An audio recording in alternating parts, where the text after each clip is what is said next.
Welcome to SportsBeat KC, the Kansas City Star's daily sports podcast. It's Monday, December 21st, and I'm Blair Kerkhoff. Well, the Chiefs did it again. They beat a good team on the road, this time the New Orleans Saints. The final was 32-29, and there was plenty for Sam Mellinger, Vahe Gregorian, Sam McDowell, and Herbie Teope to discuss after the game. So we did on SportsBeat Live, which is now a SportsBeat KC podcast. We all wrote variations of the same theme, that the Chiefs are a tough, resilient, and creative team. I know that sounds like a broken record, but hey, this is who they are. At any rate, enjoy the conversation. Let's get started. Hey, hello, welcome to SportsBeat Live, the Kansas City Stars Chiefs post-game show where people who cover the Chiefs will talk about another victory with you guys. Give us your questions and comments. We'll get to as many of them as we can. We've got Sam Mellinger in the house, Vahe Gregorian. We have Sam McDowell, and I guess we're waiting on Herbie Teope, who will join us when he can. It was kind of a long game, went 3.5 hours, and the Chiefs were late getting to the interview room today, so we're starting actually a little later than we usually do, than we would like to. But hey, you don't want to hear about our problems, do you? No, I don't think you do. But we all ended up writing stories, and based on the questions that were asked in to the few players and Andy Reid that we talked to after the game, I think we all kind of had variations on similar themes. And how could they not be when you're covering a team that beats everybody it plays, and not only beats everybody it plays, but does so in similar fashion. It doesn't seem to matter said it before, the quality of the opponent or how big the lead or deficit is at some point in the game. It comes down to the fourth quarter, comes down to a final possession, and the Chiefs win it again, 32-29 over the New Orleans Saints. So, Sam Mellinger, I know that just based on your questions, you're talking about resiliency and toughness and grit and all that. Did I capture that about right, or did I completely blow it?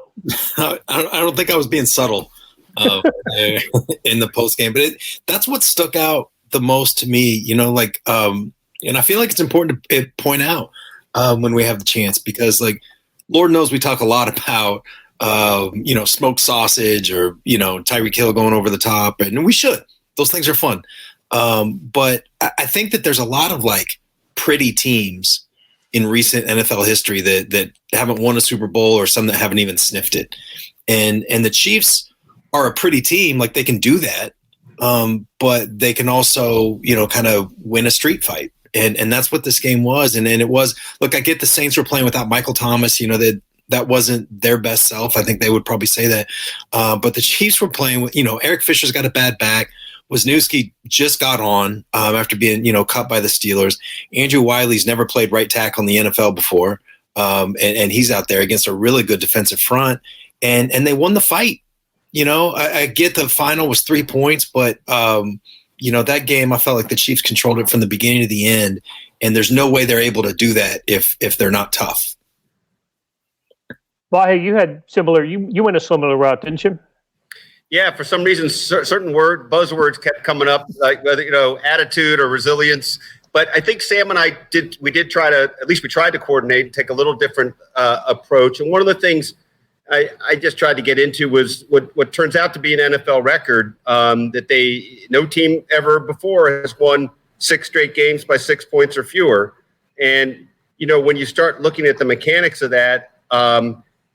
It really comes down to often, as it did today, the ability to make first downs and run out the clock when the other team has a chance to get back and either tie it or win it.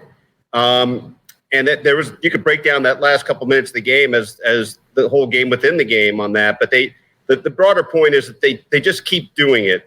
And I think Patrick Mahomes spoke to that a little bit after the game and just kind of made the point that it's the teams that can win whatever the score is, right? Whether it's, 40-32 or 32-29 or whatever it might be. that are the ones that are going to be real trouble going down the road. And now that they know this is a habit, this is a muscle of theirs now, I think.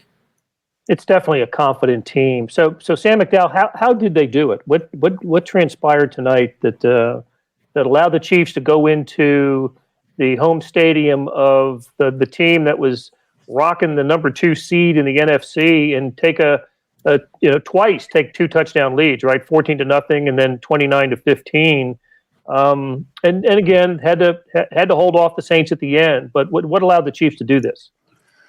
Well, I wrote about the smoked sausage and the Tyreek Hill and the pretty football.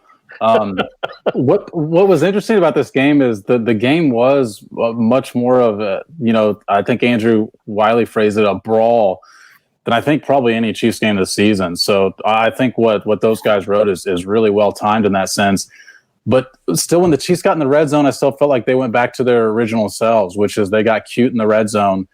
And the reason that this topic interested me is I dissected it 2 weeks ago about what the flaws were in the red zone. And I sort of wondered, how are they going to try and address these issues? Andy Reid brought it up twice when we didn't even ask him about it. So they absolutely recognized that among their few flaws, this was one that they needed to fix. And they fixed it by being themselves. They didn't fix it by doing what other teams think that they need to do. Even, that week that I wrote that story, I asked Patrick Mahomes about it. I asked Eric Bieniemy about it. And they both said, you've got to get the 1 yard. You've got to run the football whenever teams know you're going to run the football. That's not what they did today. They still, when you look at their 4 touchdowns in the red zone, they scored on basically, I think I phrased it as like a shot put to Travis Kelce. They scored on an option play that Le'Veon Bell said, I don't think I've ever run a play like that before. They scored on a Tyreek Hill play where he literally went in motion 4 times, twice before the snap and twice after the snap. So it's just interesting to me that they diagnosed a problem. They still thought, we're not going to fix this by being conventional. We're still going to play like we play and just play to the strengths. And their strengths are Andy Reid's creativity and their quarterback, pretty much everything. And that's the way they're going to fix their red zone issues, they've decided. And today it worked. I mean, obviously, they got 4 touchdowns on their first 4 possessions. They didn't score on the 5th one. But I still think the effort of what they tried illustrates what we're going to see from them going forward. They're still going to run these types of plays in the red zone.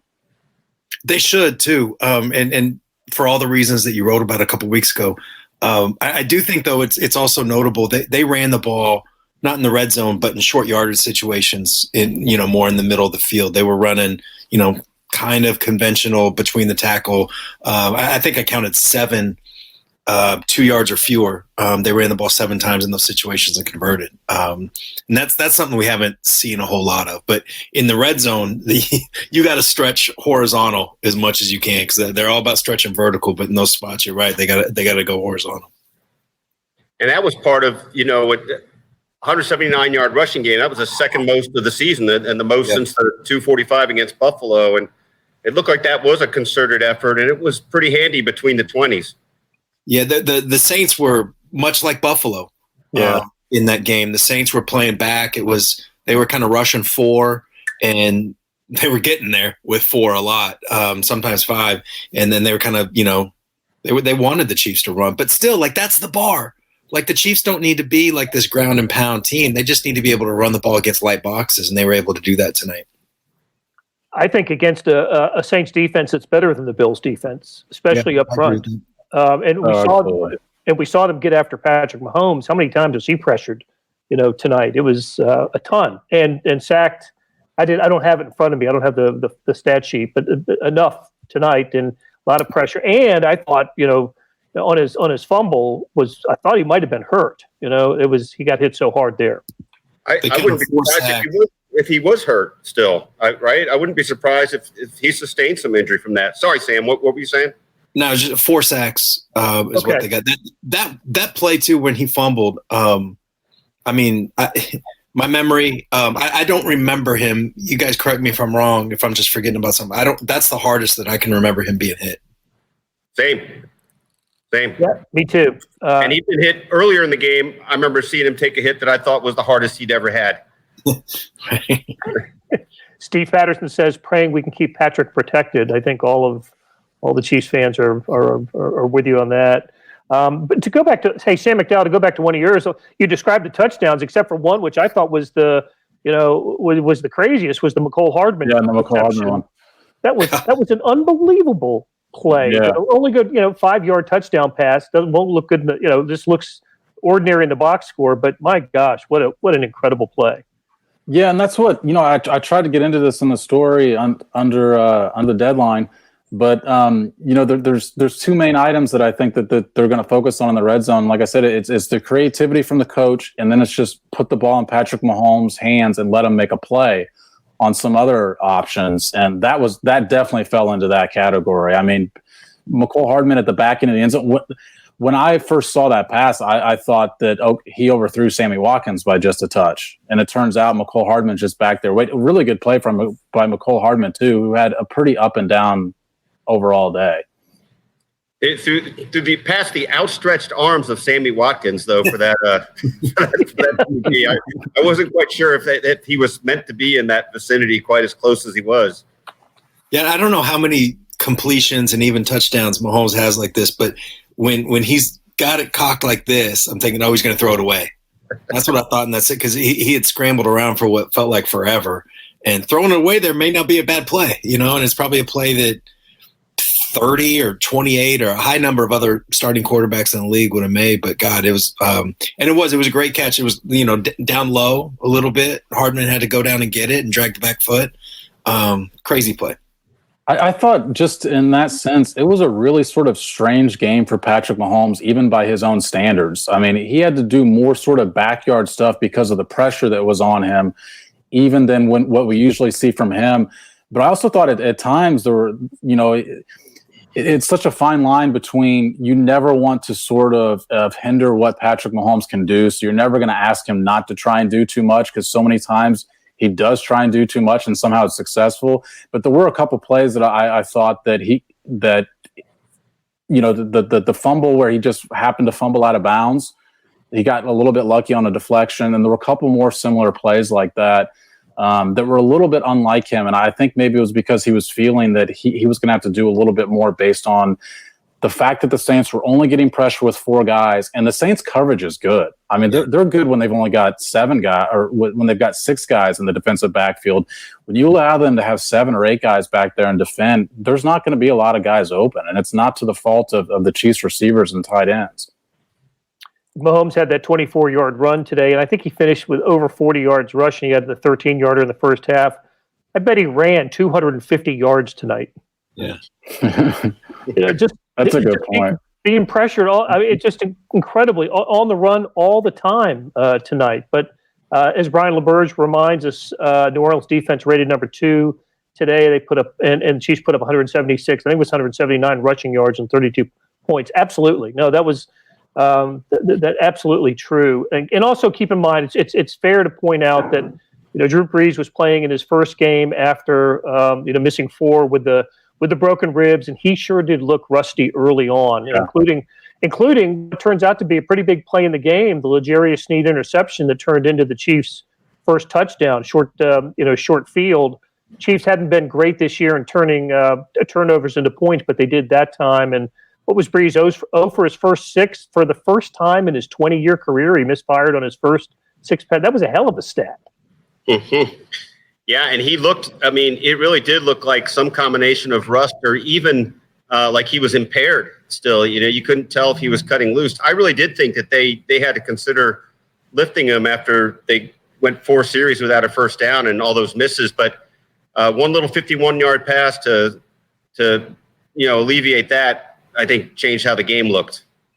It looked like the ball was floating. Like there's just no velocity, especially like outside the numbers. And look, I'm obviously not a quarterback. I don't really understand why he seemed to have more velocity going down the field than he did, to the sides outside the numbers. But I always think about these games when they're playing the Saints of like, that's a team they could play in the Super Bowl, right? Like I don't think anybody would be shocked by that. And if that happens, if that's the team they get, like Brees is going to be better than he was. He was good on that last drive. I think the Chiefs would claim a part of that. But he's going to be better than that if the Saints are the team they play in the Super Bowl. Hey, it's Blair. We have a special subscription offer for SportsBeat KC listeners, unlimited digital access to the Kansas City Star's award-winning sports coverage. Sign up now for 1 year of Sports Pass for access to all the sports news, features, and columns presented on the kansascity.com site, and it's only $30. That's a 40% savings off our regular rate.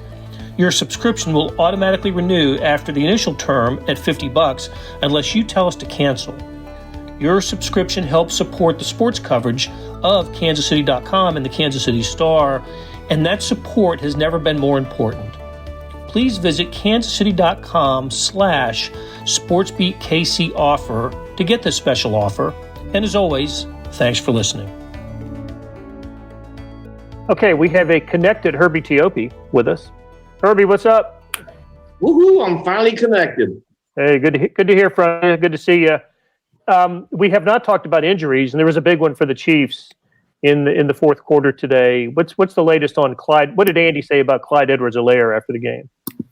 Basically, just said X-rays were negative, so that's a good thing. But I think what Le'Veon Bell said kind of let out, the MRI is going to have the results again tomorrow, which is typical because typically on Mondays is when you do that kind of stuff. This is one of it certainly looked bad on the replays. The way he was twisted and contorted up there, and you got to be concerned he was unable to put any weight on that left leg as he was being helped off the field, arms around both trainers. And so that's obviously concern with Le'Veon Bell being injured now with the postseason starting in a matter of weeks. Yeah, it looked bad the way he was bent over, and when Andy Reid comes out on the field, it's a concerning moment. So, hey, Herbie, we have talked about the makeshift, at least the makeshift right side of the offensive line. How do you think it turned out for them tonight? Well, it started out ugly, that's for sure. Yeah, I had it written down here. Hold up, give me 1 second here. I mean, throughout the first quarter there, the quarterback hits, the sacks. I think Mahomes was sacked 3 times in the first half, and then 6 quarterback hits, but the majority of that came off the left side there because, even Eric Fisher was having issues against Trey Hendrickson. Mahomes, he basically said, hey, they battled through it. They calmed down, they settled down, and as the game wore on, they got better. But, they certainly had their share of issues. Yeah, they did. But I know Andy Reid, he's not going to criticize anybody ever, right, after a game, but he did remind us that, look, Andrew Wiley playing tackle for the first time this year, and Wisniewski playing in his first game for the Chiefs this season, right? There was just some differences for the Chiefs, and Eric Fisher playing with his back. So, I think we asked you about this last week, and nothing's changed about Mitchell Schwartz. We're just waiting on news for him, right? Yes, that's basically it. Last week was the first week that he would have been eligible to be designated return to practice. The fact that they didn't do that, and I'm going to say this, I don't think they need to do it until the end of the year anyway. You got two games here where they should be able to win against the Falcons and the Chargers, unless you want to give him some game action before the postseason. But he's a guy you don't want to risk getting hurt. You want to save him for the postseason.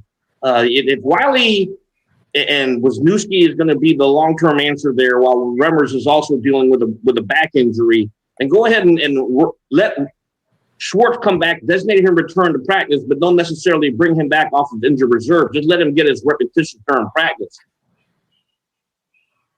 The Chiefs are moving into a place at 13-1 now that, depending on the results of some other games, starting with Pittsburgh, Cincinnati tomorrow, can find themselves in a position to have the number 1 seed clinched before week 17. And we'll get into that, if and when it happens. And, do you give starters a week off? Andy Reid's done it both ways in his career. He's given starters, when he's locked into a seed, he's given starters a rest in week 17, and at other times he hasn't. My thought is, that's, you give starters a rest in week 17, and that's 2 weeks off before they see action again. So people are asking about that, and we can get into that as as that unfolds. But I'll bring up another stat, something I worked on tonight. Obviously the Chiefs went undefeated on the road this year. And do you know that as of the end of the Chiefs game tonight, road teams had a better record had a winning record against home teams in the NFL this year by one game? That seemed crazy to me, but look, it's, I think when you've got Patrick Mahomes and Kelsey and Hill, and it doesn't matter where you play, and you got weapons that the Chiefs have. It doesn't matter who you play. You're going to be better, and the Chiefs have just been better than everybody they played except for the Raiders this year. And you think you can make a pretty compelling case that the best 4 wins that the Chiefs have had this year, not Ravens, but let's say Bills, Dolphins, those teams are in the playoffs if the season ended today. Saints and Buccaneers, those teams would be in the playoffs if the season ended today, all on the road. Chiefs won them all. So I don't know, what is this? So again, like kind of circle back to where we started. This team's tough. It's resilient. It finds a way to win. It keeps things interesting. I noticed tonight on the who does Chris Sims work for? Is it NBC? I don't know which one of the networks he works for. Yeah. He's quoted as saying that the Chiefs are frustrating and fun to watch. I'm not sure I'm frustrated. I don't think they're frustrating to watch. I just think they're different. They're just so different than everybody else. How many times a game do you see, and this is sort of just the Mahomes factor, but how many times a game do you see them do something that, it's just kind of bewildering and has to absolutely demoralize you? I kept thinking about that I think it was 3rd and 9, 23-yard pass to Sammy Watkins. Yeah. That's a play that should be made. And, ho-hum, 3rd and 15, they hit Tyreek Hill for 19. They just have this kind of thing. I know fans can get a little exasperated if we follow on social media that, the ups and downs of any given game, but they have won 22 of their last 23. I don't know how frustrating they really are. Frustrating is still to play against. I mean, that. Yeah, that must be what I think about that all the time, about just how obnoxious they would be to try to game plan against, because you have to outplay them every little way, because it's just like there's this dam of water, and if you leave like one little hole out, it's just going to bust through, and you're going to start trying to swim. They're just that was it, the third and the one to Watkins early when Mahomes gets out to the right side, and I forgot who the pass rusher was, but it was a Jordan. Smart player, because he was doing exactly what he should. He was taking the sideline and forcing Mahomes in. But I don't know how many times you've seen that where Mahomes, there's just this space right ahead, and he just goes straight ahead and then throws it downfield. It's just, God, that would be. I thought that's what you're going to say about Chris Sims, is that he's like, they're fun to watch, and God, they would be frustrating to play against. You can't expect them to be perfect all the time, right? No, not as long as you have. Go ahead, Herbie. His point probably has to do with, because of all the star power the Chiefs have. It's like when you see them on paper, you expect them to blow out opponents. You want the 10 to 20-point wins, and that's just not happening. This is the National Football League, where blowouts aren't as commonplace as a lot of people think. I mean, you're not going to play the Jets every week. You're not going to play who else have the Saints, or should be the Chiefs blown out all the time. The Broncos, you're not going to play them every week. So when you have all that star power, there's this conventional wisdom, you're expecting a blowout win, and that just doesn't happen. So when you hear people say that they're fun to watch, absolutely. They're frustrating to watch. That may have something to do with it, because they're not blowing people out. There's one other possibility, and that's that maybe Chris Sims is putting some money on the Chiefs, because they have not covered now in 6 straight games, and the last 4 have been brutal beats. So that's a theory I'm throwing out there. Well, and maybe that explains why Demarcus Robinson was returning a punt at the end of the first half. Yeah, I mean, they're also incredibly entertaining for multiple reasons. I mean, that was the most entertaining play of the game. And McDowell had the tweet of the night. Yeah, he had something there if he broke all 6 tackles. That actually had to happen. Oh my gosh! I tell you what, this is true. I can say this with all honesty. You kind of hold your breath every time Tyreek Hill gets the ball, because you just don't know what he might be able to do. Like, he really could go anytime. I feel the same way, only opposite with DeMarcus at this point. You never know what hijinks will ensue. I mean, it's really he makes me nervous just watching him touch the ball. I'm ready every time he touches the ball. I'm ready for something. Well, I'll tell you where DeMarcus is pretty predictable. As soon as the ball's in his hands, he goes backwards. Before he goes forwards, he goes backwards. Man, how fortuitous was that safety? If that's a touchdown, then obviously it changes the score. It's not 32-29 anymore. Now it's the Saints come out with a win. If that's a touchdown, I just don't understand what Robinson was thinking there. 10 seconds left. You've got all these defensive players or special teams defensive players converging on you. What are you doing running backwards? And you don't even have the ball secured. And that was just mind blowing to me. It's his moment to shine, baby. It's a shame we don't have the post-game locker room. What can you say? It's Hey, I want to just note one other thing real quick because it shows how this hasn't gotten old. Blair and I end up watching a lot of these games in here at the paper, nicely socially distanced from each other, but we can hear each other. And there still are a handful of plays every game, let's say today, 5 or 6, where you just kind of start laughing because of something Mahomes did. It's just that preposterous. I think today the one that really jumped out, Blair, was the 8-yard downfield pitch on the option to Le'Veon Bell, but also the Watkins. There were a few of those, but I still can't really believe we see this guy every week. I know it sounds ridiculous to keep saying that, all these games in a couple of years now, but every week it's something off the charts. Yeah, my Mahomes tolerance has risen, since I haven't hugged anybody. Yeah. Almost 3 years now, guys. So, but it is. I don't ever want to totally just watch this and just think that's normal. We should maintain some grip on reality that he's doing stuff that just. I don't know that I was going to say shouldn't be done, but that's not right. That just other quarterbacks won't attempt. I will say the only benefit of not being able to go to these games is getting to watch a lot more of the rest of the NFL than I have in a while. And watching Sam Darnold makes you appreciate Patrick Mahomes a lot more too. Oh, you mean winning quarterback Sam Darnold? Yeah. One in. I guess he hasn't played all 14 games. Oh. Hey, Sam Darnold probably saved his job today, though, right? I mean, now Trevor Lawrence is ended up in Jacksonville. It's a tiebreaker situation right now. It looks like between the Jaguars and the Jets for Trevor Lawrence. So our buddy Larry Looper has a solution for DeMarcus Robinson. I'll let you guys go to the comments section and see Larry's Larry's solution. So,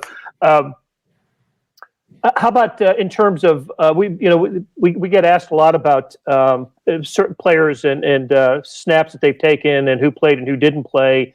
And it's tough for us now just because not being at the stadium, you don't see who's on and off the field. We don't have any more access really than anybody else watching on TV. But how about did Willie Gay stand out today? Did anybody focus? I don't remember hearing his name or but seeing him in the stat sheet.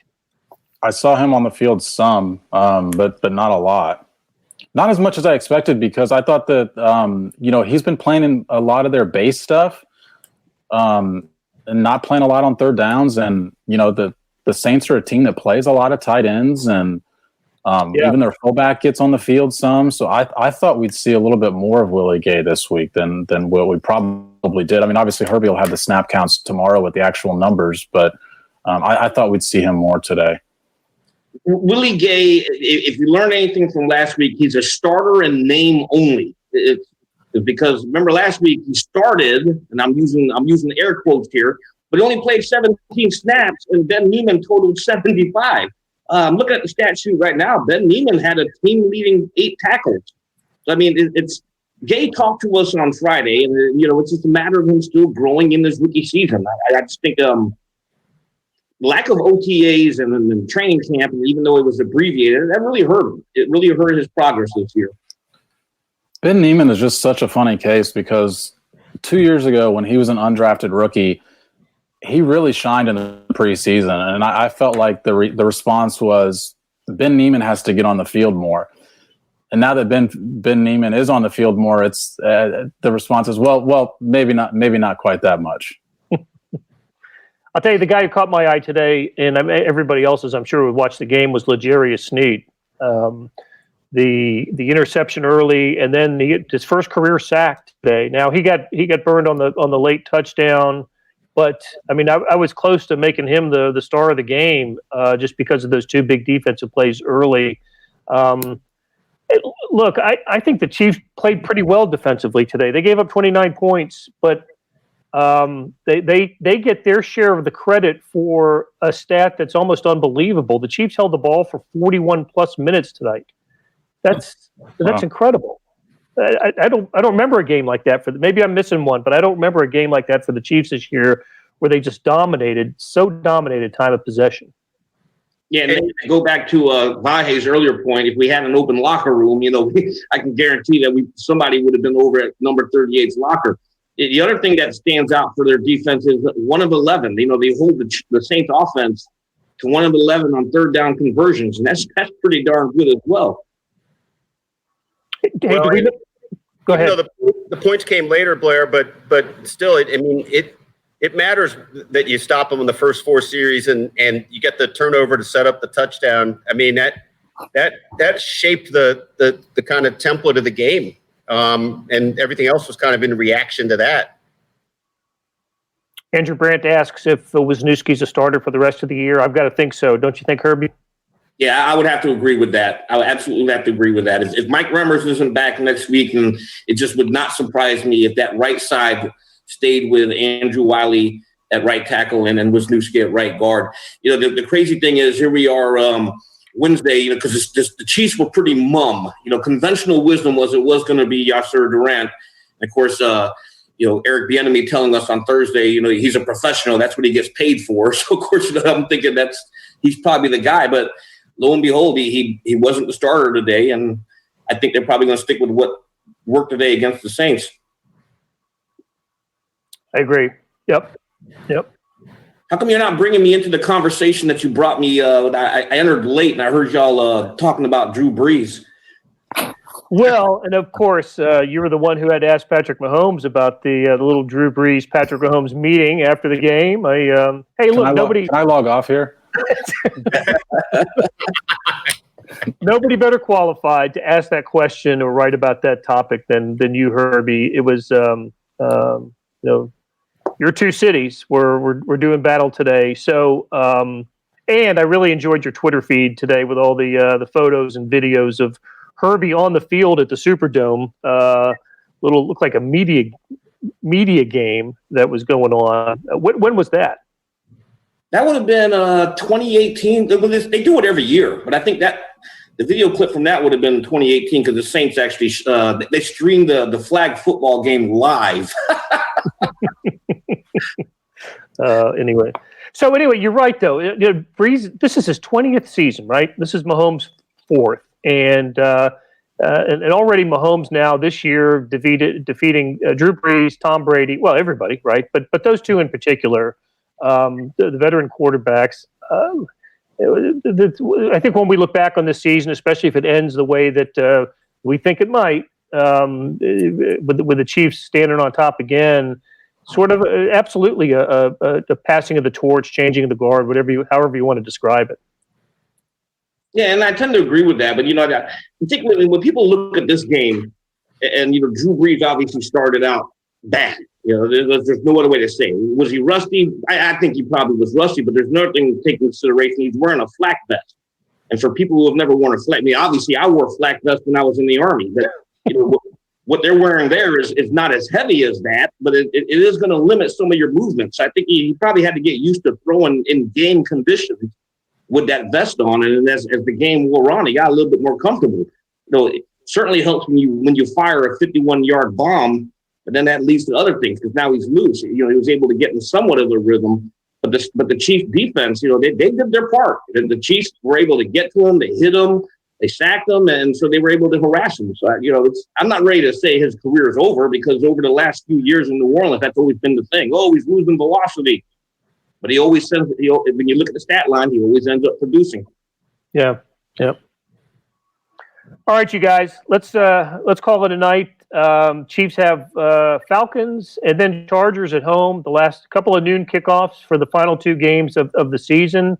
So we'll get started on these shows earlier in the day that I always look forward to, and we'll have some sort of offering midweek this week. We'll see who's around town and get you some Chiefs coverage midweek in the form of either a SportsBeat Live or a podcast. We'll have to see. So I'll tell you what, for Sam McDowell, for Sam Mellinger, Vahe Gregorian, Herbie Teope, and our producer, Beth Welsh, thanks for joining us, and we'll talk to you again soon.